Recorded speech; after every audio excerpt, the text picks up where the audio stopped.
pornography is an addiction. So think about it. OnlyFans can be to somebody because it's a subscription-based program per profile, like gambling. Yeah.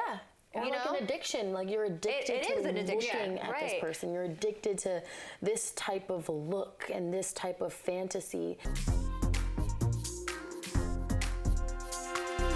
OnlyFans reversed its decision to ban sexually explicit content on the platform after backlash from creators who earn a living on the site, and that stirred a lot of controversy. Girls, first of all, it has never been easier to watch porn. Do you think that's going to affect the new generation in the way it perceives intimacy? Oof. I feel that it's so weird. Like, we just had Bella Thorne, who just got in trouble on the Fans Only for OnlyFans for charging, like, she was talking about how much she was making in a day and how, just getting naked, and then she lied that she was. Well, she actually wasn't naked. That was a controversy. That was a controversy. Yeah. And then that was when you had sex workers who were saying, like, hello, I'm doing this because I need to. You are worth millions. And you're showing yourself in a, hers was like, I think like a tank top pouring water or walking around in a white bikini. So that was the big controversy and she was basically, what's the word? Bloating it? No, flaunting it. She was just in lingerie, which I feel that nowadays it's so hard to say what's considered explicit and what's not, what's okay and what's not. I mean, look at half of the things we see on social media where people are so concerned. It's like, is this gonna get flagged? And there's some things that should be flagged. Well, on social media, like on platforms like Instagram, as long as you blur the middle part, you can post a naked picture. And that's just like, I don't know, I think for me to answer, I guess, like, you know, the question, I just feel like it makes it so easily attainable that then what really do you keep mystery? Like, what is there of mystery, you know? I understand teasing, I understand like things of that sort, but it's so easily attainable more than ever. It is.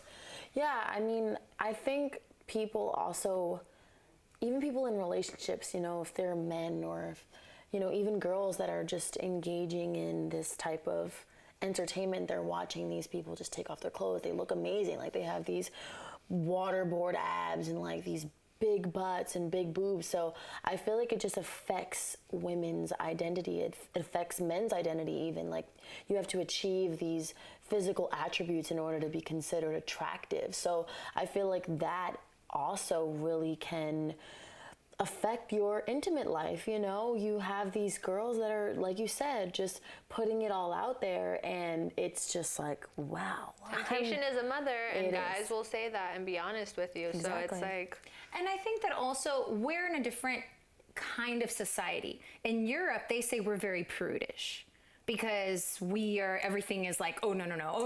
We need to protect, censor.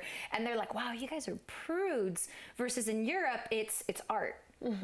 It's art, you know? And I think that that's something we started losing our innocence, in a sense. We made it sexual. We made it really sexual. And I think if you look at beautiful art pieces that happen in Europe, if you go to museums, they had women naked all the time. Right. So how did it change? How did that line get blurred all of a sudden, where now it's, we're talking about sex? Like, oh my goodness. Well, I think also it's that pornography does create a health problem, not only to men, but I know women that suffer from this. Pornography is an addiction. So think about it. OnlyFans can be to somebody because it's a subscription-based program per profile, like gambling. Yeah. Or like an addiction, like you're addicted to looking at this person. You're addicted to this type of look and this type of fantasy. And I don't know, I also feel like it has a lot to do with objectification, which is why we don't see this as an art form unless, you know, it's Hollywood that's objectifying women and including sex scenes that are just obviously gratuitous. Like, I definitely feel like once it became an entrepreneurial path for women. I know all types of OnlyFans people. I know people that have OnlyFans for marketing purposes, that they teach marketing classes on there. And I also know the people that tease OnlyFans, and then I know of people that have done, you know, all that stuff. And there's a few different variables of it. Like, you guys talked about sex traffickers. Sex traffickers have been doing this for many years, and they never made that kind of money. And now, one, it's accessible to them, but then now these people that have a platform on social media, on YouTube, on Instagram, are coming into their world per se and making 10, 20 times the amount of money that these people have never made. And they're like, oh, so now it's okay? You know? And some of these sex traffickers are trying to get out of that world, but it's being exploited as an okay job to have. And the other thing what I was gonna say is, also on the retrospect, I can't imagine how it would feel if I had an office job, the pandemic hit, I'm let go, I tease into OnlyFans, and next thing you know, I'm making more than I would have made in 3 years in 1 month. So it's like, I can't judge, but I also, it's very interesting because it's just, it takes away any intimacy. Well, see, for me, and this is where I'm like, ugh. So sex trafficking is one thing. I mean, that is just a whole different beast that needs to just be shut down. But when it comes to, I guess, the pornography world, and it comes to the sexual image world, girls that are becoming their own bosses and not having to rely on a pimp, quote unquote, I think that's something that needs to be said. It's, if you decide that this is your line of work, and this is, maybe you felt this was your last resort, and this is how you're going to bring food on the table, that's you. You do you, boo, but be safe. Take care of yourself. Sex trafficking is a whole different thing. That's like kidnapping and all kinds of stuff, where people need to be educated on that, where that's exploiting young girls. So I think young girls that are doing this to bring in money, I think that's the scary part is, what age are you now that you can learn that you can make your own money? What are you doing?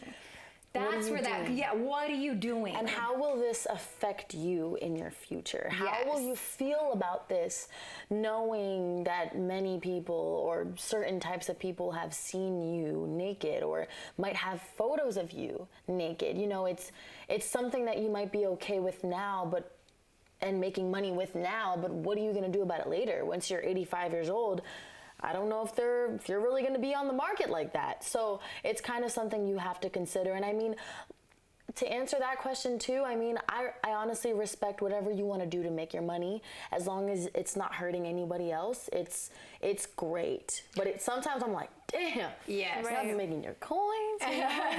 And the thing is that there's so many studies that show that pornography is so addicting that it can actually cause problems in your mental health. Obviously, it can cause financial problems because you're subscribing to these things. Right. It can cause family problems because now you're maybe paying for X amount of subscriptions and you're not paying the house bills, you're not paying this, you're not paying that, and you're kind of distracting yourself with this addiction rather than focusing on, what am I feeling, why am I doing this, and things of that sort.